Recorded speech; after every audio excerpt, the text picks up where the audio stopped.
You guys can't hear this, but folks at home can hear. Gong.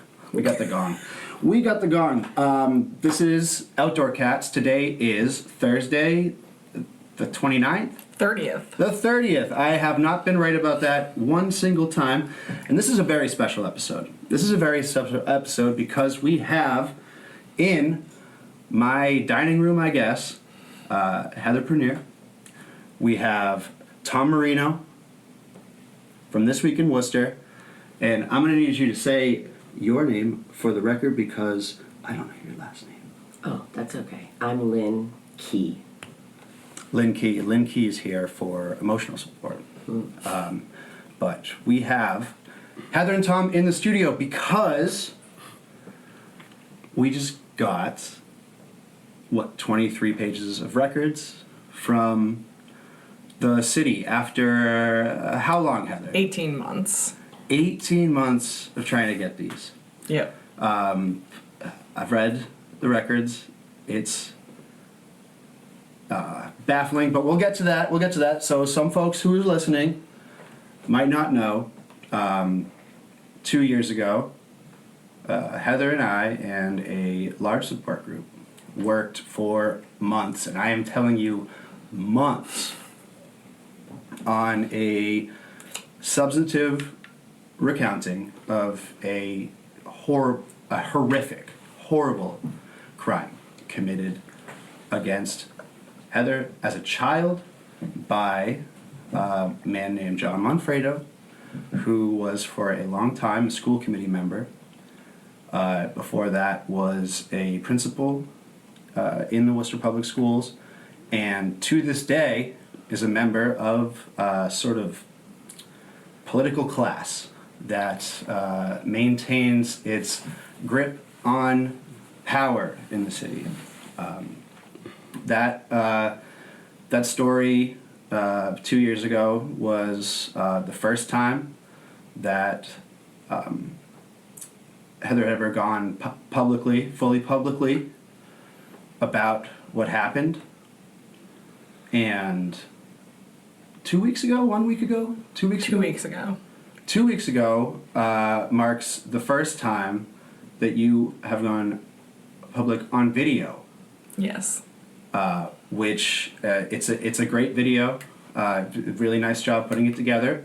And it was accompanied, followed up by, shortly, a story from This Week in Worcester that Tom Marino, over here to my left, wrote that really pulled out some interesting stuff about like the circumstances in which this was not investigated, which we are not.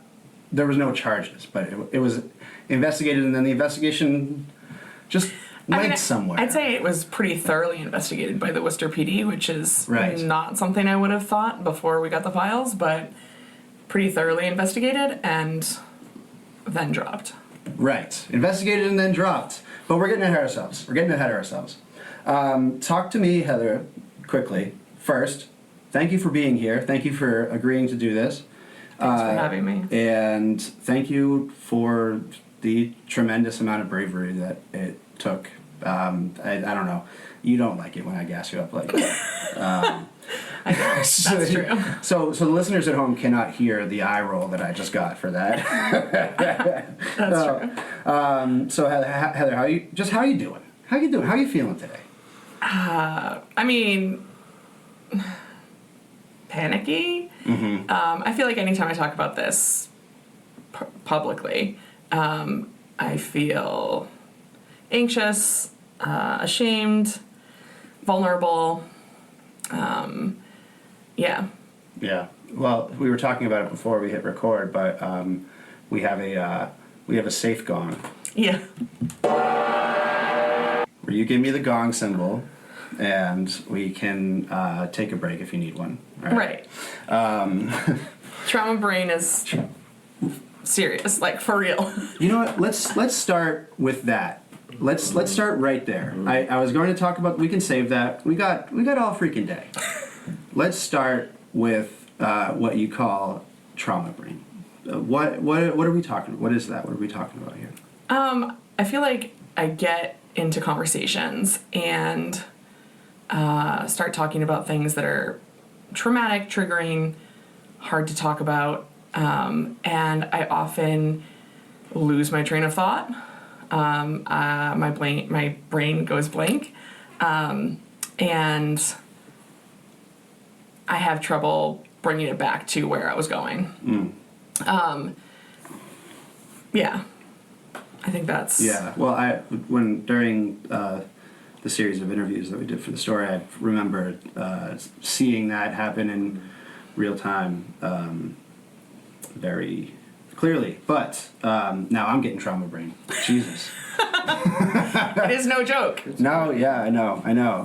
So let's get into it. So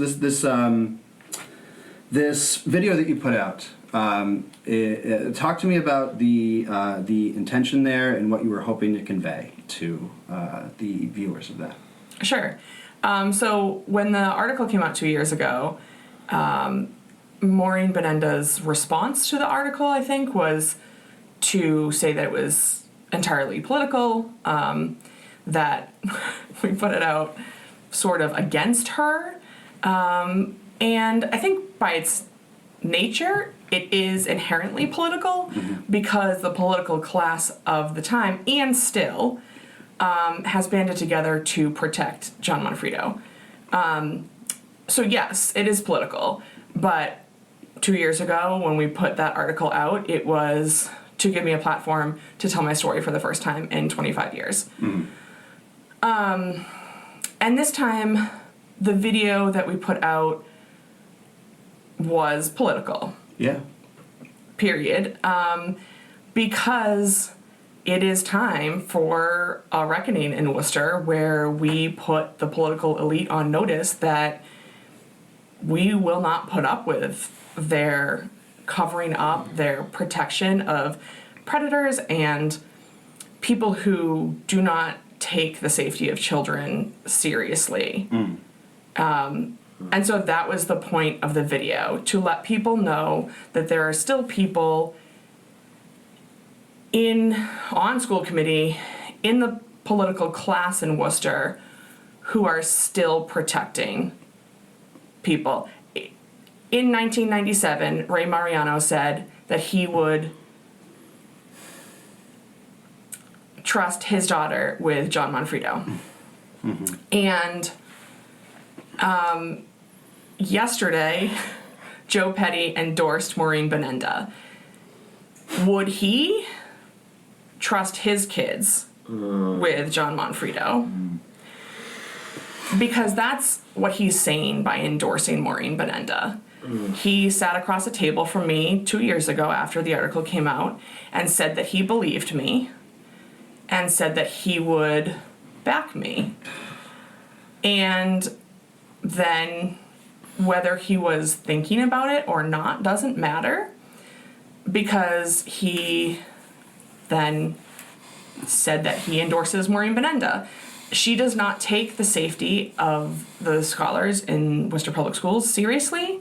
She was given a chance in 2018 by a licensed therapist and a WPS parent to investigate further my claims into my abuse by John Monfredo, and she chose to put the responsibility on me. And she has continued to do that. She continued to do that by not investigating any of the accusations made on racism-free WPS while she was in power. She has continued to ignore victims and survivors, and she does not belong in politics in Worcester. So you did a very good job of laying that out in the video that was widely watched. Joe Petty definitely at least knew that and the in Tom's accompaniment reporting existed, and a week later he's going to endorse like one of the people who primarily has run cover for John Monfredo. I mean, it's just like, that's... I don't think I've allowed myself to be fully mad about that. Like I haven't like had an out loud conversation with somebody about that, and I was just like, I'm just so angry about that.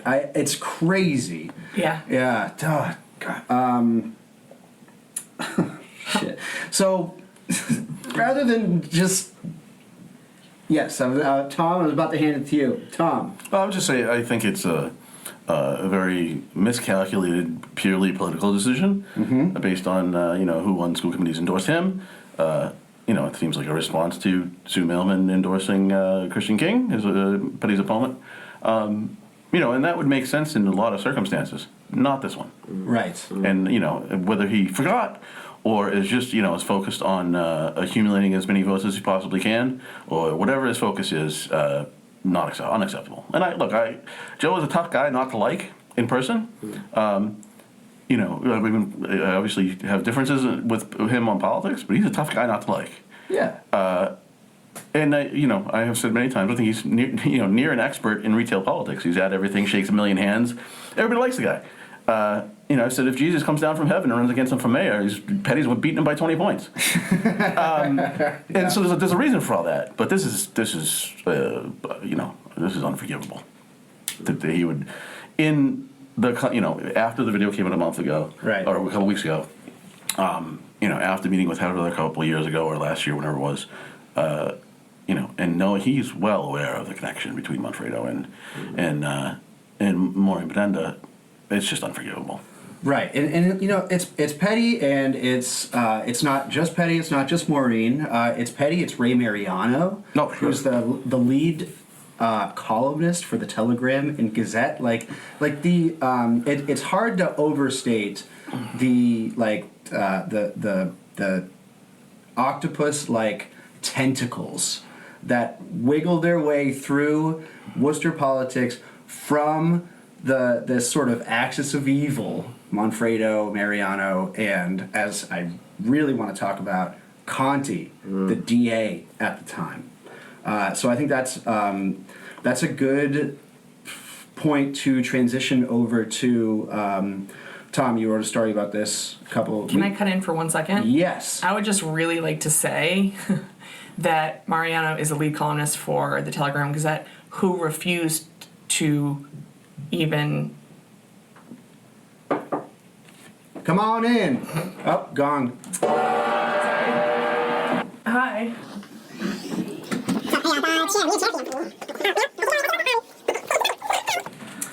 So Mariano was the mayor and the chair of the school committee at the time that the investigation was ongoing in the 90s. But he also is the lead columnist for the Telegram who refused to even give a potential platform to one of their reporters to do this story 4 years ago, as well as WOMAG, who also refused to give a platform for this story 4 years ago. Yeah, I mean, and look, the Telegram was the only show in town forever. It was basically a mouthpiece for City Hall for years and years. Not that it never did anything negative, but I mean, it was the key component of getting kind of City Hall's message out. And that's changed with, the proliferation of media in the city. But in some ways, they're still stuck in that mindset of they are there to amplify City Hall. Right. And his rollerblades on it. I'm gonna roll all over. You're Wow. You can be frickin' flying that thing. I don't know. Watch out. Definitely got picked up on mic. Galen, copy editor Yes. for the Heather story, has just joined us. And you definitely heard it, and I should be able to cut it out, but my Halloween decorations were going off when I was getting her a chair. So anyway, so while I was doing that, I heard Tom talking, but I didn't know what you talked about. Where were we? Heather said the Telegram declined to allow one of their reporters to do anything about this story just a few years ago.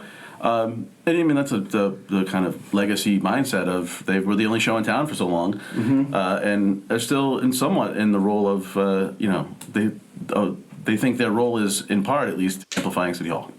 Right. Yeah. And staying in the graces of the what do we want to call it? Townie Jobs Cartel is my preferred term. But the old guard, the old boys club. Yep. Telegram is very invested in staying in that. John Monfredo, big time member of that. And Heather, do you remember off the top of your head? I should have looked this up.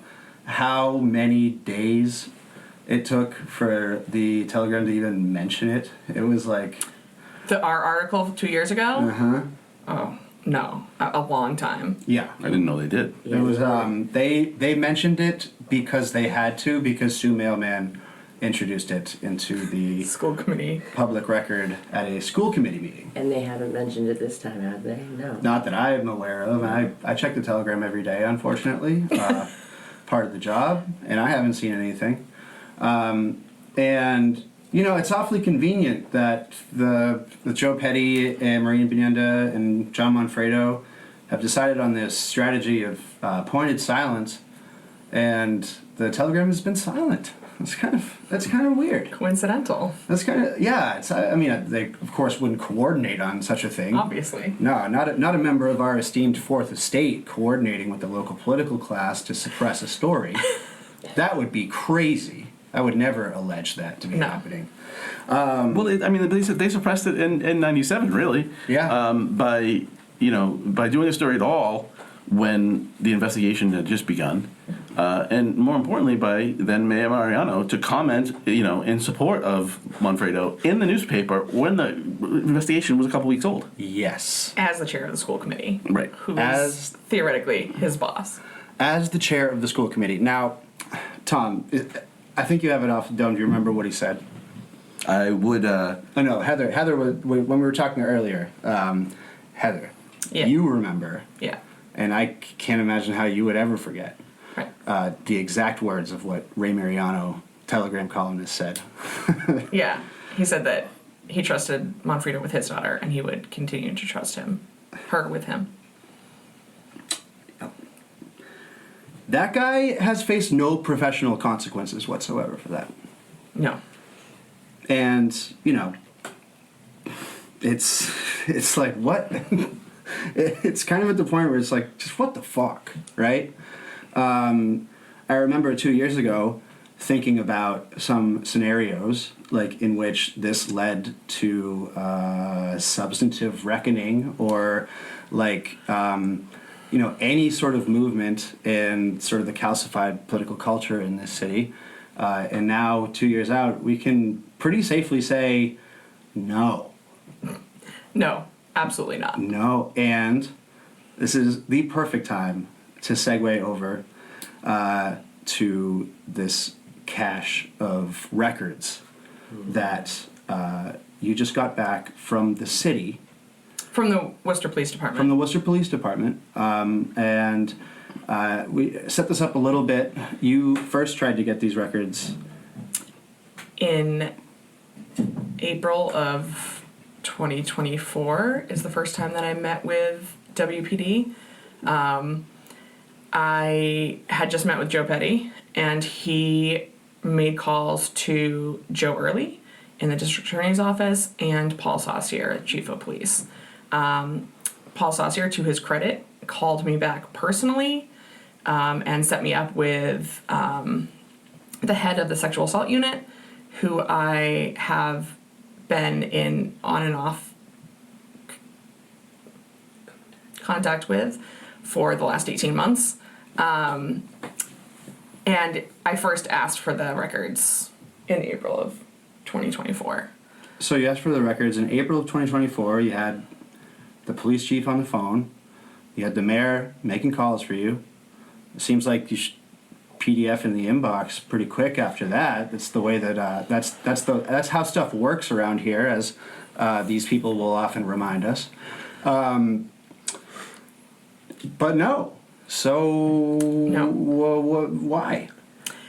I mean, my second meeting with WPD felt like a complete 180, where they pretty much backpedaled a lot of their offers to help. and was quickly followed up by emails back and forth between myself and the head of the sexual assault unit, in writing asking for my file,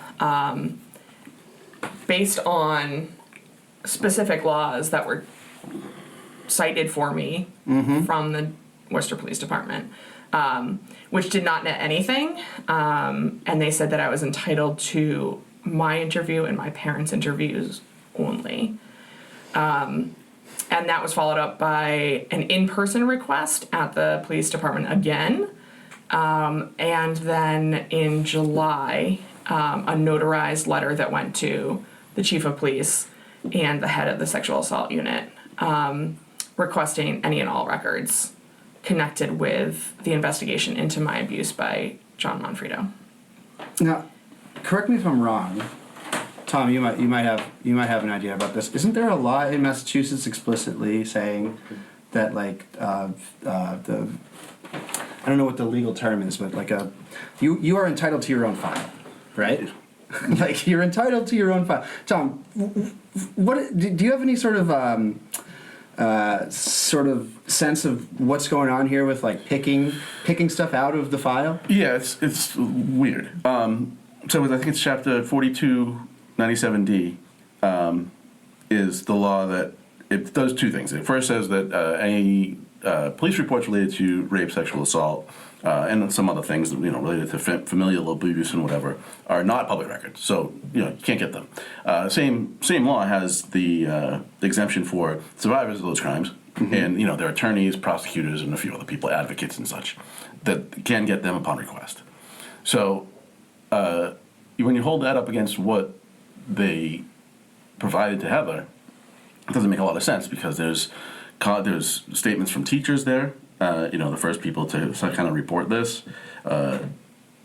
beyond someone that Heather told directly, a statement from a custodian at the school where this abuse happened, and then statements from Heather and her parents, and I don't get what their interpretation of the law is, really. Like, if it is very strictly, she can only have, her and her parents' statements, then why did they give us this other stuff? And if she can have the other stuff that they gave us, why, that's obviously 23 pages is not the whole file. I mean, it's ridiculous to think it is. So if she can have that stuff, then what was what the decision-making was on what they provided her is really unclear.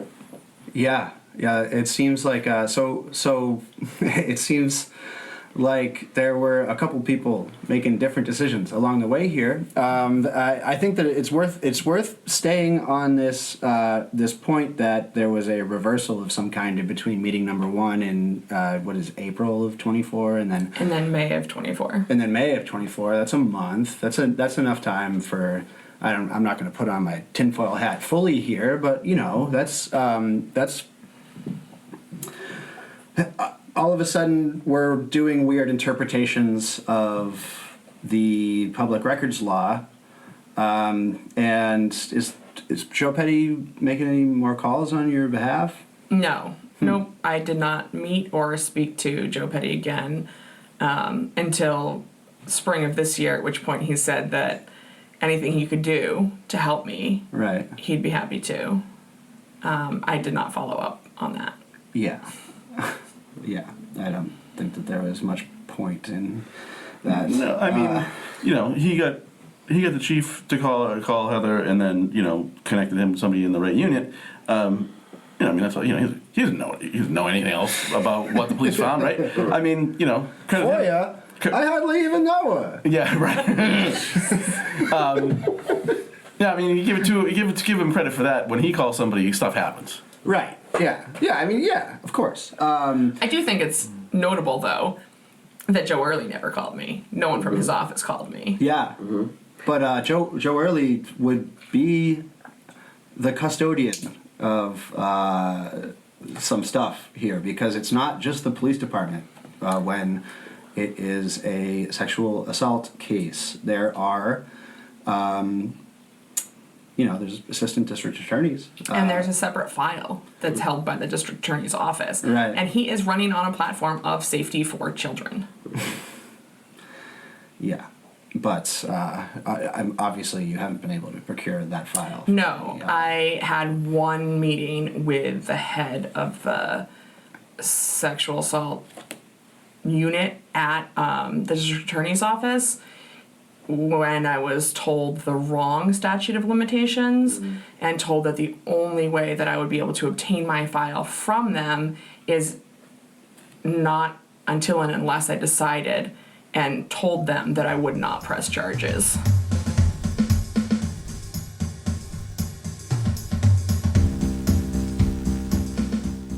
At the risk of completely losing people who are not intimately involved with this, because Right.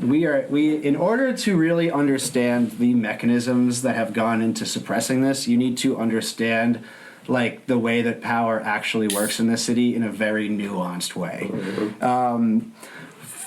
And I think that for somebody who doesn't, these documents that you've already been provided are a really good way in, Yeah. because they have you, they have your father, they have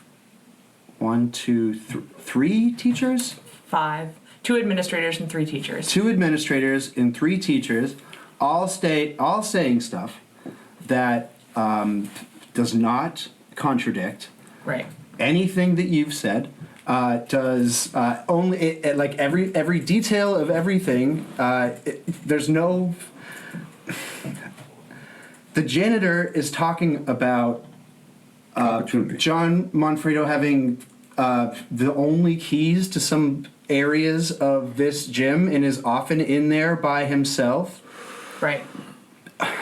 Which when I read that. Anyway. I was told at the time that the custodian, when they interviewed him, contradicted what I said. And that That there was that, no. that there was no opportunity for him to be alone with me, is what I was told You were told that in the 90s after the statement that after is they interviewed him. in this document, Yep. in which the janitor is explicitly clear about how often he is alone. How often he is alone by himself with the set of keys to everywhere in that building. And then the main way that your story was written off was that to this day, the last public comment that John Monfredo was fucking made about this is, I was never alone with her. Right. And I mean, it's just it's intellectually insulting. Right. Exactly. On an intellectual level, it's fucking insulting. Yes. I always say, if you're gonna lie to me, respect me enough to try. Right. But it's like they don't. They didn't expect it to ever come out. And Right, we know yeah. this because up until Heather, you tell her. Nobody has successfully obtained their file from the sexual assault unit. It was their policy. It was their policy to summarily deny requests for sexual assault cases under the rape shield law. Nobody like ever. Yeah, in the That is my understanding. in the 16 years that one of the 2 people had been there. Fuck. And that is not how rape shield laws work. Right. They can't shield you from your own rape. God. This is So she had to trailblaze the process, and they told her that. so. I would like to be very clear I can't even fucking believe it. in saying that I have felt believed and validated by the officers that I have spoken to in the last year and a half from the sexual assault unit that the Worcester Police Department did in fact investigate this Yeah. fully, and that the Worcester Police Department has believed me since the 90s and still believes me now. I think that there have been other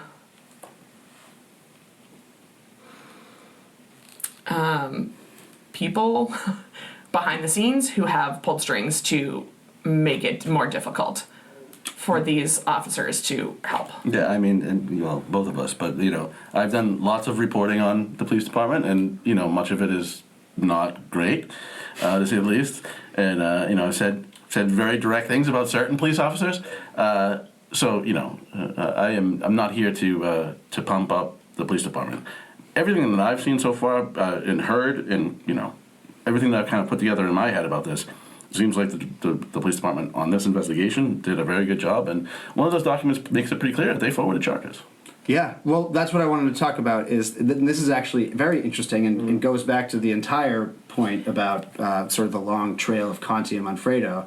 Just real quick, I want to be clear that until I met with them in 24, I fully believed that the Worcester Police Department dropped the ball and did not investigate and was part of the problem. So I am in no way saying WPD does a great job in everything they do, but in this case, I think they upheld their end of the bargain. Well, yeah. When you look at the fine print of these documents, which I have, you see a couple names of the detective, and I think somebody from the DA's office who clearly made reports. They made the reports good. These aren't bullshit reports. Right. It was William Benedict, I believe, and then Maureen Sedelicki, which are people that at the time when you were a child you talked to.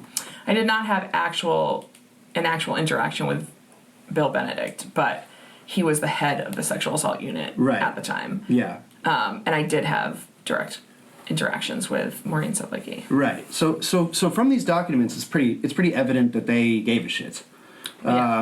So it's very interesting to think about who had veto power over these people that gave a shit then, and what happened April to May of 24. Right. And Paul Saucier, who everyone says, and I'm inclined to believe, is kind of okay. Right? He's and the people under him are saying, yeah, we got your back. And then somebody exercised some veto power and they went silent. Right. They radio silence on you. It's who is that? What else do they have veto power on? And I think it's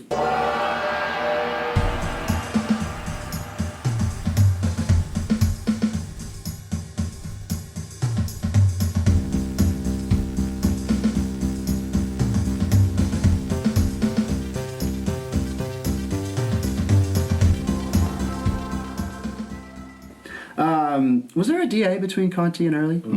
No, Conte, when Early announced that he was going to run, Conte announced he wasn't.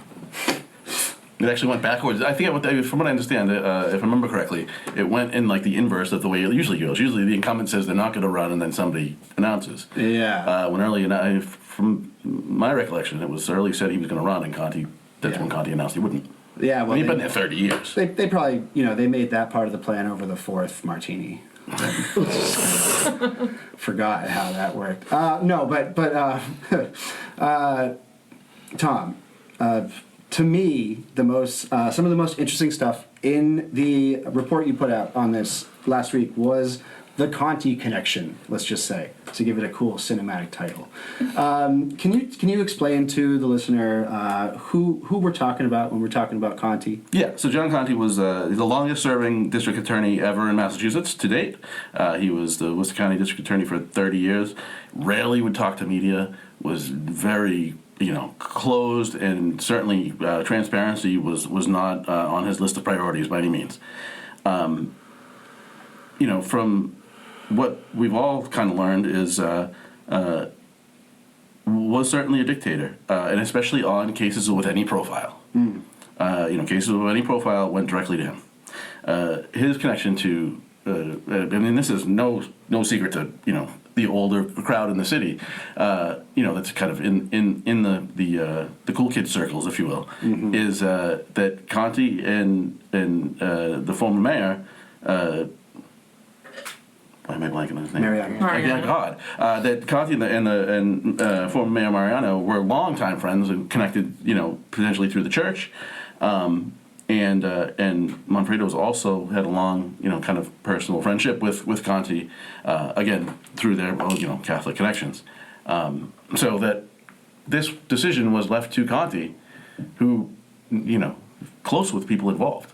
Yeah. I mean, if you want to do a comparison between him and Early in a positive way, the state police officer that was used to work in Early's office that was killed during training, he recused himself from that immediately as soon as it happened, right? Right. And this guy, I mean, is not just somebody that worked for them. They were friends for years.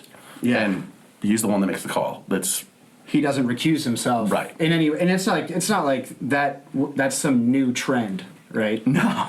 It's not a new trend in law enforcement circles to recuse yourself from Right. an investigation that you have personal sort of connections with. Conte, he decides, nah, I'm staying involved in this one. And I mean, a few years later, the Catholic priest scandal breaks, and all the DAs in Massachusetts, he was arguably the least effective one on that. Yeah. You got, I think it was six guilty pleas and took nobody to trial that was convicted. And I think the Worcester diocese said that they had over 50 cases that they felt credible. They felt were credible. He took no one to trial. He took 2 people to trial and lost both. Okay. He lost. I think he lost one, and actually it's a weird situation. It was actually transferred to another jurisdiction for some reason, because part of the crime happened in a different jurisdiction, if I remember. So he didn't actually try the second one. But I mean, you got 50 credible cases according to the archdiocese. Some of those had statute of limitations issues and whatever, but there was a lot more than 8 cases there, that's for sure. You know what you're saying now that is kind of blowing my brain wide open, that I've never thought about before, is that, Heather, it is what happened to you and what happened to the suppression of any sort of justice that you should have faced is through Conte, sort of directly bound up in the Catholic Church abuse scandal, Right. and the mechanisms of power in Massachusetts that allowed for that scandal to exist in the first place. Like, that's you want to talk about like top 10 things Massachusetts is known for internationally. Right. Right. You want to talk top 2? I don't know. Tom Brady in the Catholic priest abuse scandal. Debacle. I mean, I think it's notable that Heather's case, was investigated before all that, and I think the world probably, certainly much of the country, looks at these cases much differently after the Catholic priest than it did before them. Right, but apparently not the law enforcement community in Worcester, Massachusetts. Right.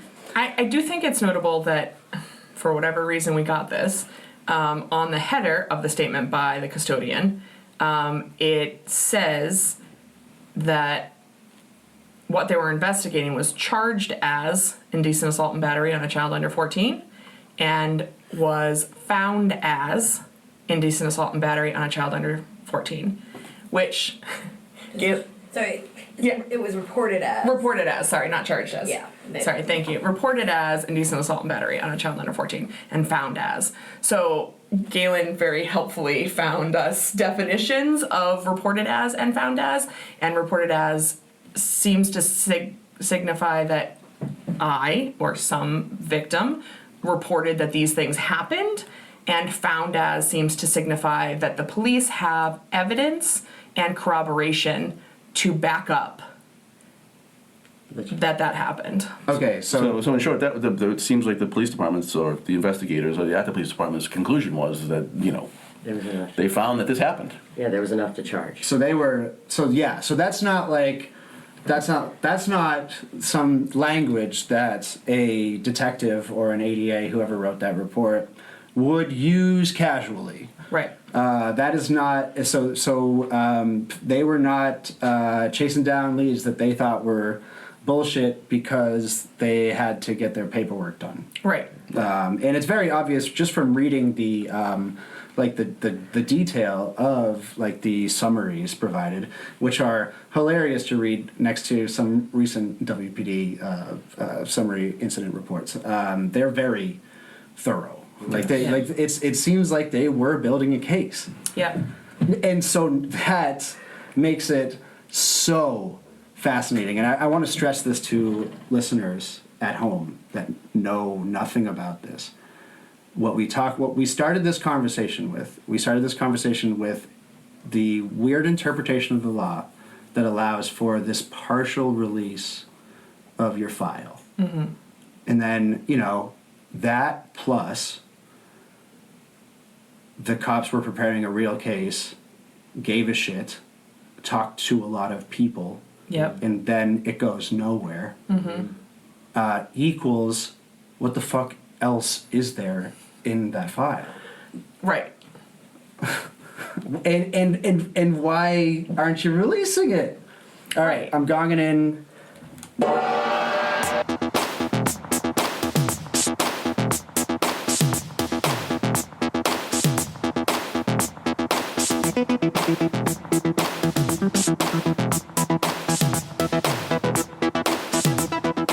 Yeah, I have retained the Harvard Cyber Law Clinic to help me get my files. So they have been helping me with understanding the legal process and figuring out what I am actually entitled to under different laws. Right, and this is a perfect time. Maybe, Tom, I'll pass it to you for this one. Me and you both know it well. Massachusetts record law? No teeth. I mean, so the law is comprehensive, but there's no teeth. Right. So, like, the only way to really enforce it is by going to court. Mm-hmm. I remember Andrew Prunier requested from the mass dump. Yeah. From the shooting on Grafton, the officer-involved shooting on Grafton Street with the kid with Google Vong. Yeah. He requested it, and he sent me. We talked about it. He sent me all the responses he got. The DA literally argued to the records office, "Oh, well, this is private because this is a person's last moments," which is not a legal standard. And I much later asked for the video, and they gave me there's a backlog of editing to do. So they gave us two very different answers, and the only thing you can do at that point, if the DA basically told the records office to pound sand, and the only thing you can do is then sue. So there's no teeth in the law unless you're going to take civil action. Right. There's not like the records department, the state records office can do really nothing but write letters. There is a record supervisor. Yes, the supervisor officer, right? Supervisor of the officer, and you can appeal to that person who will give a determination, but it's almost like it's dumber than the open meeting law, right? Basically. Oh, you got a determination from the supervisor of records. Congratulations! Get at the back of the line. And the person that receives that, the record holder, the person with possession of the records, they can take that determination and throw it in the trash. And yeah. That's it. The state's role is over. Yep. And now it's go to court. Jeez. I mean, and so the fact that you had to get outside help in the first place is kind of where I want to focus on. Because it's just mind-numbing. Like, this is it's something that you're obviously legally entitled to, and it was however many years ago, like, right. It's almost 30 years at this point. Right, and it's like, but still. Right. But still, and I just want to kind of ask you, like, on a personal level, like, what was motivating you to put up with this, like, bureaucratic runaround and, like, just, like, going through what I imagine was a completely frustrating process of dealing with these people that were just lying to you, basically? Yeah.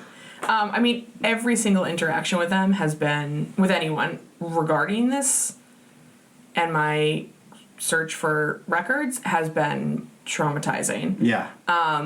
Every email, and it's not because necessarily of the people that I'm interacting with, but the fact that I have to do this is traumatizing.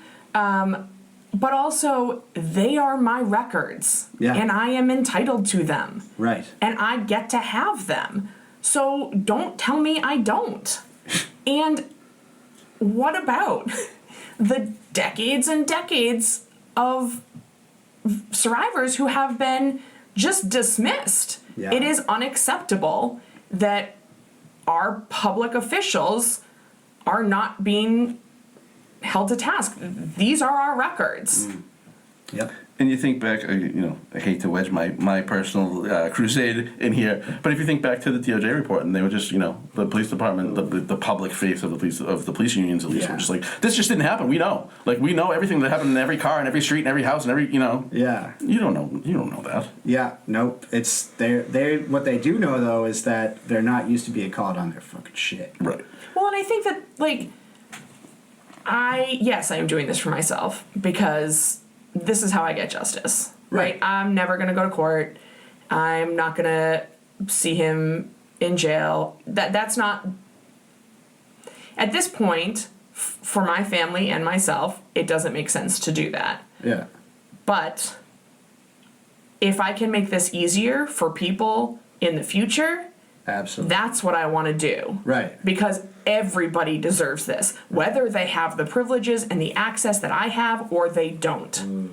That's wow.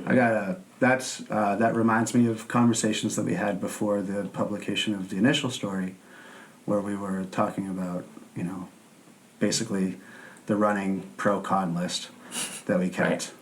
Right. Well, this is going to be re-traumatizing. Well, this is going to invite a lot of renewed sort of scrutiny and very, very sexist opining on Right.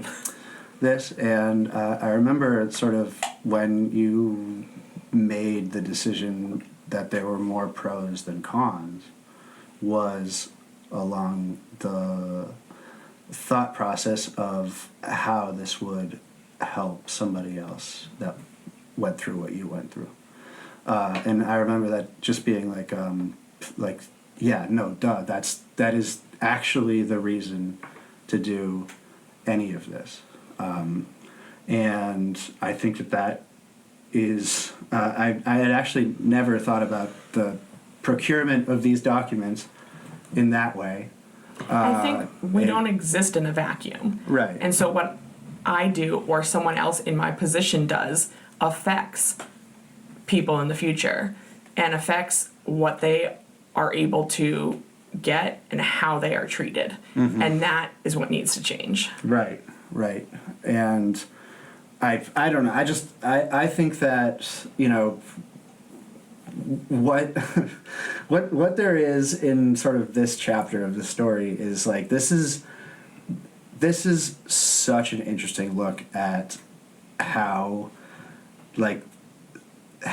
this institution, of the DA basically, is able to just suppress stuff and tuck shit away and run cover for personal friends, people in the, whatever you want to call it, inner circle of the city. And the silence still, to this day, it just is a testament to that. And for me, I think, the next tier, of course, helping people navigate this process and making it easier for people in the future is the big win here. But secondarily, and maybe very cynically and even mean-spirited, it's not only that everyone will now know what they did, it's that they know that everyone now knows what they did. Yes.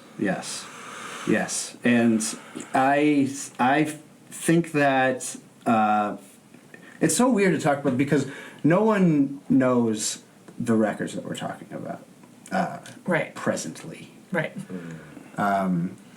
But you read the story I wrote, the story Tom wrote, and then you read through some of these records, and it's like it was never like in the process of putting together that initial story, I had ample opportunity to hear something that went, oh, this is all, and never, not once did I hear something that made me not believe you, right?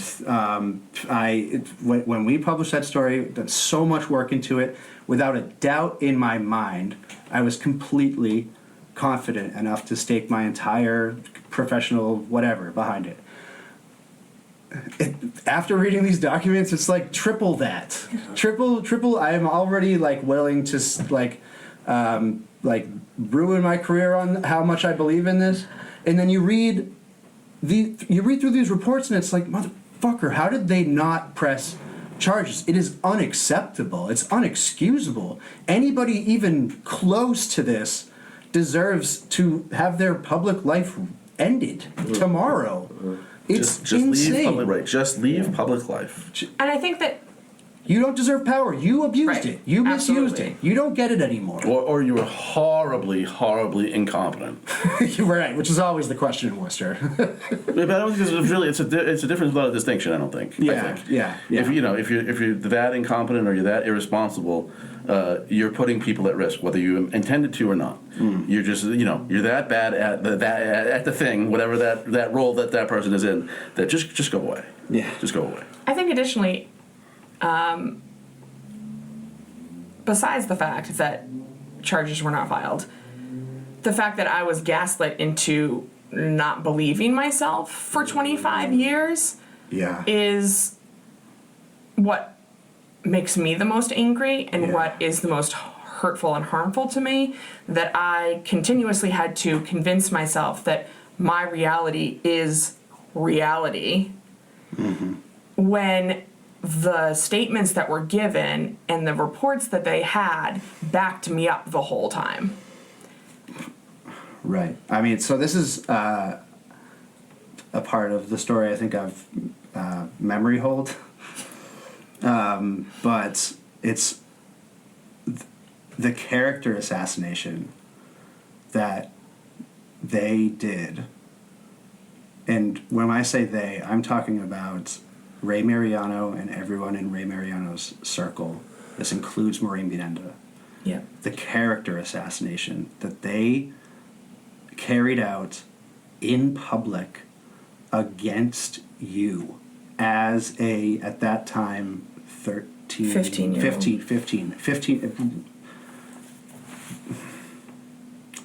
Can you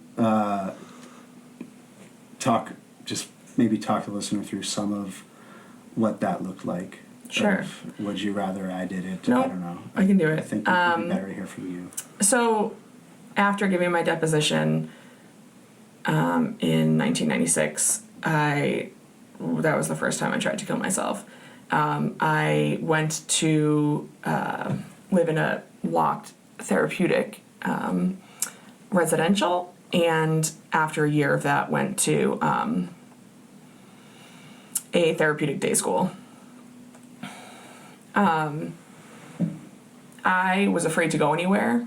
I stopped going out in public largely. I lost most of my friends, not because my friends didn't believe me or because they weren't willing to support me, because they were also 15. Yeah. And when I wasn't there, because everything was so traumatizing, their lives went on without me. But I lost my friends. I was afraid for decades to go anywhere because I was afraid that I would see him or that I would see someone who believed him and covered for him. And doubted myself and my recollection of reality. Because of the whisper mill, Yeah. Right. So put a pin in the whisper mill for a second. It wasn't just the whisper mill. I mean, I would have to go back through the story to find the direct wording, but Ray Mariano is in the Telegram and Gazette basically saying that you were mentally unwell. right. At the time. Right. Well, if there's a problem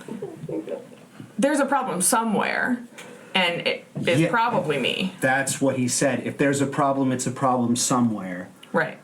And Obviously, it can't be with my good friend John Monfredo, who everyone knows. It's Right. fantastic, and he rides elephants down Yeah. Major Taylor Boulevard. If It there's a gets- problem, like that is Ray Mariano, if you're listening to this, anyone at the Telegram and Gazette listening to this, you are employing and publishing somebody who called a fucking like 15-year-old girl crazy to protect his friend in public against fucking shit that he knew. He, without, like, how could he not? He was the mayor at the time, and detectives were preparing, like, they had already spoken to, like, 5 people. He fucking knew. I'm not going to make either anybody else say that besides me, but, like... No, I think that's the most incredible thing is that about all of this is that, nobody in the school department, not, somebody who, as we hear constantly, spent 46 years in the Worcester public schools, not anybody at City Hall, nobody had the ability to call in a favor and find out what they really found when they investigated that.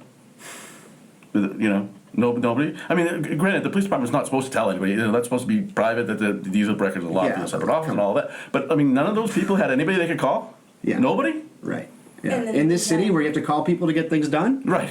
He was a teacher, Thousands of principal. kids. in Thousands of kids he had access to. Yes. Yeah. Yes. Yeah. Not all- to mention the fact that in the newspaper articles at the time, in the 90s, Garvey says that he got a letter from the district attorney's office saying that the investigation was closed, so John Monfredo could go back to work. It was ostensibly at that point an HR decision, and one of the records that we got is a statement of a deposition of me from September 1st, 1998 At the DA's office. at the district attorney's office. He went back to school in April of 1997, nearly 18 months before that deposition of me. And so they're still asking her questions about the case, and he's been back at school, and inside of school for well over a year and a half. And I remember, like, the Telegram story about his return to school. Just a hugger. He's just a hugger. Because he's Italian. Which is frankly hilarious, right? That's like that. I don't condone racism, Right? but that's pretty. That's pretty funny. And to do that sort of old-timey newspaperman racism in support of to exonerate he's just a hugger. Yeah, there's no money in my name, and I'm not hugging random kids. This is not my, Listen, my listen. family. Listen, of course. We you know what? I have to come clean about something. I got a little Italian in me. We're gonna hug. No, not now. Hey, at least you learn, right? So, I mean, like, who was it? It wasn't. Was that? Yeah, it was. It was Diane Williamson Yeah. who was the writer on that one. Diane Williamson, interestingly, and this is we don't need to get into media gossip bullshit, but interestingly, the writer wrote all of them. Besides one by Clive. right, but that was later and Much later. yeah, right. He did write one of those. He did write one of He the wrote one at three. the time. No, he wrote one of originally. the three. Right. Yeah. But to his credit, once he learned differently, Yeah. he changed He wrote- his tune. Yeah, he wrote in a couple of. It was like 2015 or 16 or whatever. I It's think. like 2019 or Yeah, it was more recently. yeah. He was And like. it was shortly before his departure too. Right. That It much was longer, just yeah. before his John Monfredo needs to be schooled or something like Yeah, that. John Monfredo, because John Monfredo said something racist or whatever. He said he'd never seen any racism in the Worcester Public Schools in his however many years Yeah. of being in the Worcester Public Schools. Right. I've never been alone with any racism in the Worcester Public Schools. Right, yeah. Fucking God. Isn't that what sparked the racism-free WPS Instagram in the first place? Yes, and Maureen Benenda. Yeah. Them together. Marine basically, what, Yeah, but that was part of it. Yeah. And they reported hundreds of stories of sexual assault and like That they didn't ask for. that they weren't asked to report. Like that was supposed to be about racism. Right, but the side, yeah, And who's investigated that? right, yeah, yeah, We have a systemic failure yeah, of investigating sexual assault claims. right. Which is like a problem across the country. Yeah. I mean, across the world. Across, yes. I mean, it's a deep inequity in just sort of justice in general, but that is often the thing used to self-exonerate. Like Joe Petty will invoke that and being like, homelessness is a problem everywhere, right? Yeah. Right. Like they're like, Right. so we couldn't possibly, but it's actually the fucking opposite. When you live in a city where it's especially bad, you have a responsibility to correct that, to do something, to make it better. To be the change. Right, and the absolute failure on just willingness and imagination in this place. I mean, do the same thing with housing. Oh, housing's bad. There's a housing crisis all across the country. Okay, but like we're in the 5 worst places on earth. Yeah, but, so why does that mean you can't do anything about Yeah. it? Yes, but anyway, we're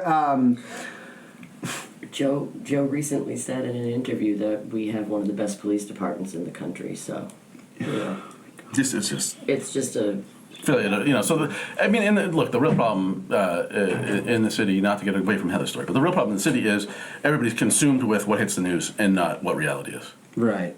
Yeah.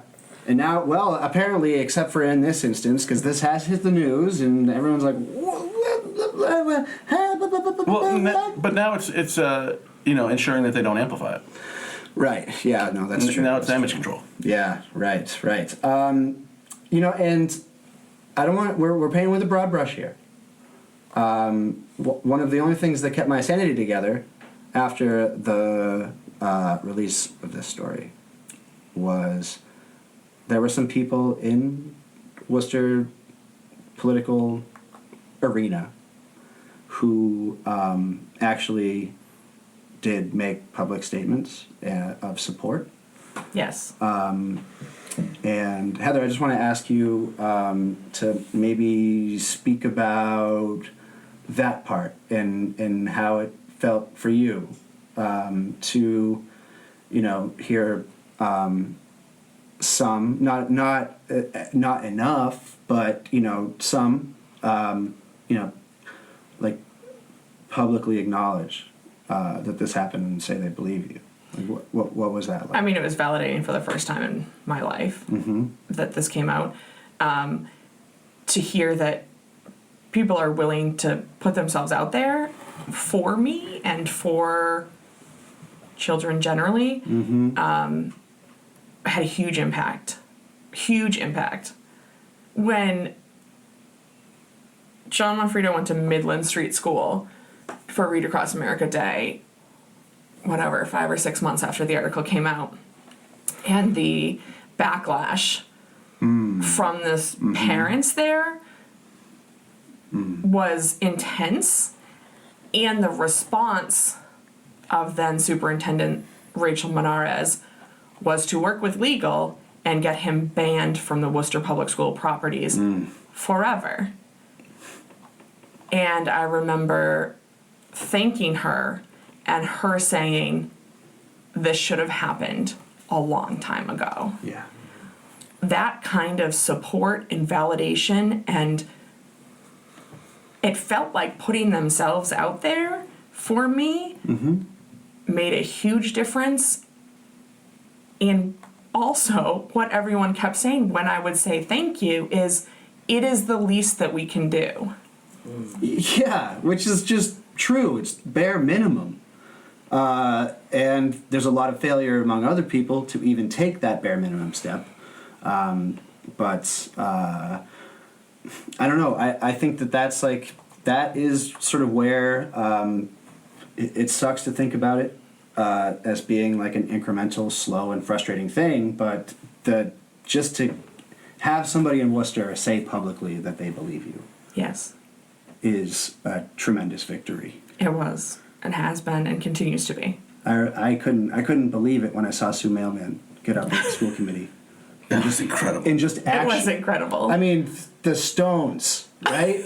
like Sue, if Sue, you listen to this, that was Thank really cool. you. I'll put a little clip of that in here. Here was a very bothersome thing. When I learned more about this particular situation,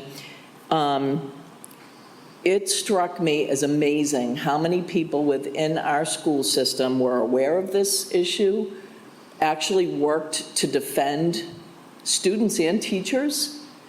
And it makes me shake to stand here and talk about it. And I think it's a failure of our society in general to not deal with things like this. So I would ask, Chair, that we send this to administration for, we can't do something about what happened 25 years ago, but we can sure as heck do something about what might happen today. Yeah. It was like, because we were like, I was like the Charlie from It's Always Sunny meme by the end of that. By the last week of getting that story together, I was like all frazzled, like I'm going crazy. And kind of, I think It was a lot. I think I'm still crazy from that, but the validation of just like hearing somebody say and Minara's, that should be said, was very supportive. She was incredible, yeah. Yeah, and now she's gone, and we're never going to hire from the outside again. I hope that's not true. That's the lesson they learned. Don't hire from the outside. But I mean, Things like, might wait, work. can we change the old guard and then actually do that regularly? Right. Yeah. I mean, it's. Can that be the takeaway? Yeah. I think that the takeaway is anybody who has even a whiff of this on them has got to go. Yeah. Like, we just need a cleansing fire. You have to get out. You don't deserve public life. So let's go through it. Let's list some of the people who. Just one point, if I could, before we move on. I get some grief from some people on kind of in the system about writing that story and about two people that are currently running for office, writing the story about the video and the The last. Yeah, just recently. Okay, After Heather released the video and the website, right? Yeah. I had somebody call him, shame on you trying to affect an election. And I love that line. it's like, I don't know, after we got the record, after Heather got the records last week, and, it's becoming apparent going through this stuff that there were people inside the police department that, some of the way those reports were written and whatnot, like, it's very apparent that there were people inside the police department that absolutely believed her. Mm-hmm. And I hope you remind me saying this, at one point she said, I finally know that I'm not crazy and I didn't make it up. Right. Because, that's how much doubt the public pressure put on her, and now to see these documents, and like, if you think that moment is less important to me than your stupid election in D3, you're just out of your mind. Like, there's just something wrong with you if you think that stupid election of those two idiots is more important. Yeah, that's narcissism on a level that normal people can't understand. Which is the same thing with Marino and Lynn being like, this is to ruin me personally. How dare you hold the mirror up to my face and make me look at who I am, I've done, what I've done, and who I've been. That is offensive. That's very political. Yeah, that's very political, but suppressing a fucking child molester for 30 years in order to keep winning elections and have him continue to win elections, that's not political. That's not political. No, that's how things are done around here. Oh, I hate in my heart. Hate in my heart. Heather, you are so fucking awesome for doing this, for the reason that you have stayed on this, and for the progress that is being made in your wake, which you cannot forget about. Because it's not enough, it's never enough, and it never comes quickly enough. But, like, the fact that we can have this conversation, right?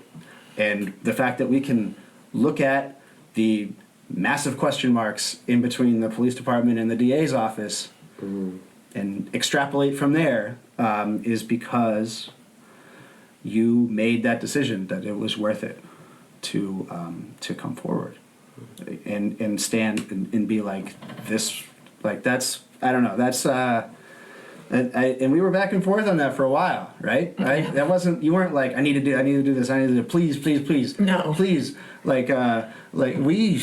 It took 4 years. Yeah.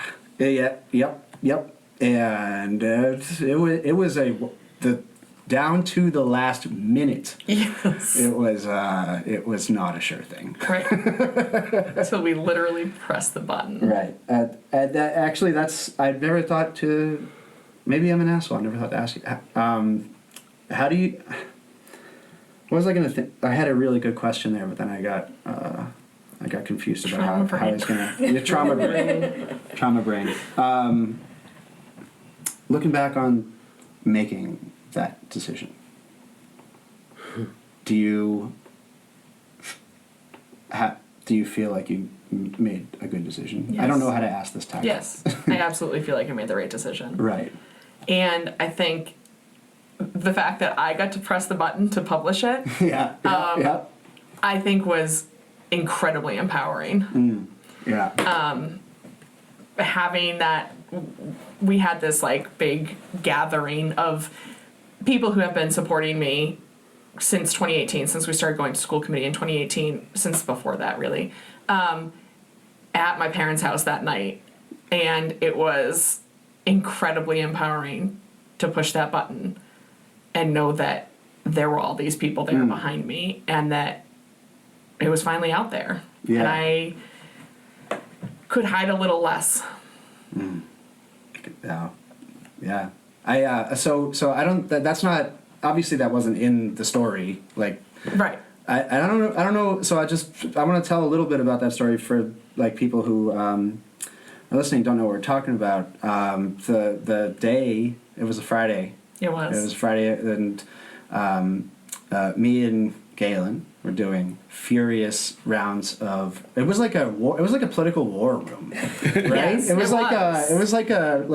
I don't know. Like It was we a lot of angst over very particular wordings. Of right. things. We met at Fuel on Grove Street. Yeah. There were people You coming. and me and Kara and Galen. There were people coming in and out of the house. And me and Galen are just sitting on our laptops, like crunching away, like, oh, what if we say? What if we? Yes. And there's people running around. People are like pouring wine. They're having like, and it has like a nice kind of like, almost like a party vibe, but Right. like a very extremely nervous party vibe. Yes.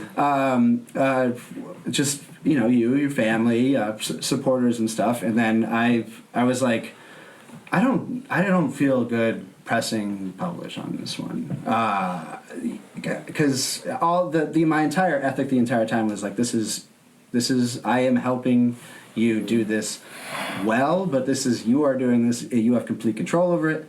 Yes, So, which you made very clear the whole time. so I set the laptop out and everyone was in a circle, gathered around, and I scrolled down and I put the mouse over the publish now button, and I was a photographic memory of you walking over and pushing that button, and then you looked like you were going to puke. I felt like I was going to. like that would have been if you fried my laptop. that would have been the funniest thing. Yes. Luckily you didn't. Luckily you didn't. That is absolutely how I felt. So. No, but I think that's just it's. We've been talking about some of the heaviest stuff ever, and I just think it's nice to share that like that. That was like one of the nicest nights of my life, and I don't even know like any of them. Right, like they're not like my friends and family, but they were like, "Come on, stay, have a beer." And Poor Bill it was like my dad and you, and then all these women, but we stayed for hours until stuff started getting out there. Yeah, It was incredible.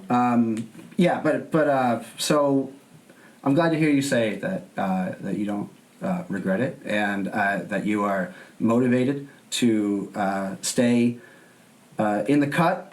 And Tom, I am glad that you are working on the story because you fucking know what you're doing, man. I pretend well. You be kicking some ass out there. I'm seeing it. I'm watching. And you got a great group around you. Yep. And You know, I just want you to know, and probably listeners to know, I wouldn't know Heather if it weren't for your story. oh, interesting. And as a fellow survivor of something similar, but obviously different, because they're all similar but different, reading her story made me feel more seen than I have ever felt in my life, because of the particularities that do overlap. And specifically her fight against the system. To the point where I cried. It took me 45 minutes to get through it, and I immediately told the person that sent it to me that I needed to meet her. And I didn't know how I could approach that because it's weird, but also not really, you know. And yeah, eventually it happened, and here we are today. So you're literally like a physical manifestation in Yes. front of us right now. Yes. Proof of concept. Yes. Proof of concept. Yes. That, like that's the important thing here is making people who who Unheard. were made to go through this, who were otherwise silent and unheard, feel like they don't have to. It doesn't have to be that way. So, also, I think it's important to note that Lynn and I eventually want to start a nonprofit to help survivors of sexual assault. And we have successfully started a survivors support group in Worcester. I have been looking for about 5 years for a support group in Central Mass, and I have not found one west of Framingham. So Lynn and I have started a support group and hope to continue it and expand it. Interesting. Okay, cool. I'll talk to you about that after, and if there's anything that we can link or whatever to get people Thanks. aware of that, happy to do that. What was I gonna say? Anyway, I think we're probably at a good place to wrap up here, but I just want to leave the floor open to anyone. Something we didn't cover, something that we need to talk about, something we should say. I think we covered. I mean, there's so much to this. I know. Oh, yeah. Last question goes to Heather. What do you say to people who think that they can continue to just ignore you after 2 years of you not going away now? What? I'm here, Yeah. and I am going to continue taking the next right step until this is out, Right. and I'm not going away. I'd like to answer that question. Go ahead. Good luck. You hear that? You hear that? You are fucking stuck with us. Yeah, thank you so much. And we will be following this as it develops. And, we got to find out what else is in that file. You know? Yes. We got to find that out. So we will have an update on that when we have more to update on. Thank you, everyone. Thank you so much.